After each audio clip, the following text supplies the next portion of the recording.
नमस्कार, मेरा नाम है अभिषेक यादव और आज रामायण का एक किस्सा। राजा दशरथ की जो सबसे प्रिय रानी थी वो रानी कैकेयी थी और उन्हें युद्ध की कई कलाएं भी आती थी। वे अक्सर उनको अपने साथ युद्ध में भी लेकर जाते थे। एक बार देवासुर संग्राम हुआ, यानी कि देव और असुरों के बीच में युद्ध संग्राम। तब राजा इंद्र ने राजा दशरथ से कहा कि हमें आपकी सहायता की जरूरत है, आप हमारी ओर से आकर युद्ध लड़ें। राजा दशरथ रानी कैकेयी और सभी सेनाओं को लेकर युद्ध करने गए और असुरों से युद्ध किया। वहीं पर उस युद्ध में राजा दशरथ के जो सारथी थे उनको तीर लग गया, वे घायल हो गए।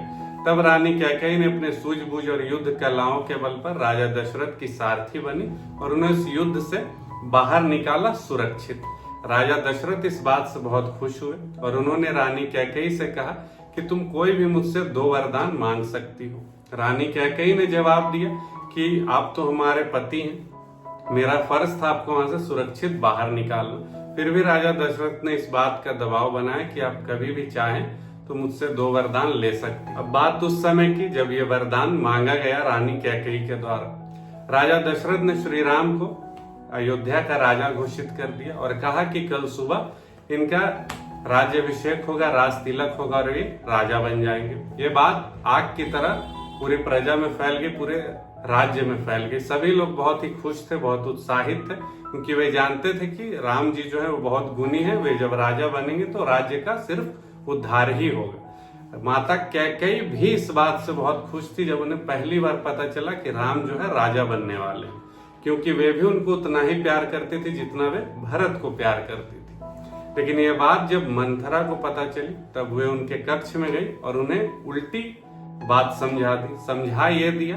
कि राम तो राजा बन जाएंगे और कौशल्या जो है वो महारानी हो जाएंगी और आप दासी ही रह जाएंगी, जैसे कि मैं हूं। यानी कि मंथरा और कैकेयी दासी की तरह रहेंगी। ये बात रानी कैकेयी के मन में घर कर गई और उसने मंथरा से पूछा कि समस्या तो तुमने बता दिया, अब इसका समाधान भी बताओ। तब मंथरा ने याद करवाया कि याद करिए, देवासुर संग्राम में महाराज ने, यानी कि दशरथ महाराज ने आपको कहा था कि जान बचाने के बदले आप उनसे 2 वरदान मांग सकती हैं। कैकेयी को ये बात याद आ गई और उसने 2 वरदान मांग लिए। पहला वरदान ये कि राम जी को राजा के पद से हटा के मेरे बेटे भरत को राजा बनाया जाए, और दूसरा ये कि राम जी को वनवास भेज दिया जाए। वनवास इसलिए कि कहीं प्रजा विद्रोह ना कर दे और भरत को सिंहासन से हटा के वापस राम जी को राजा ना बना दे। तो इस तरह से उनका मंथरा ने पूरी तरह माइंड वॉश कर दिया। तो ये कहानी हमें यह सिखाती है कि अपने जीवन का डिसीजन जो है अपनी परिस्थिति के हिसाब से, अपनी समझ के हिसाब से लेनी चाहिए। ये नहीं कि कोई दूसरा कर आपको कुछ भी बातें समझा दे और आप उसके अकॉर्डिंग अपने जीवन का डिसीजन लें। हर हर महादेव।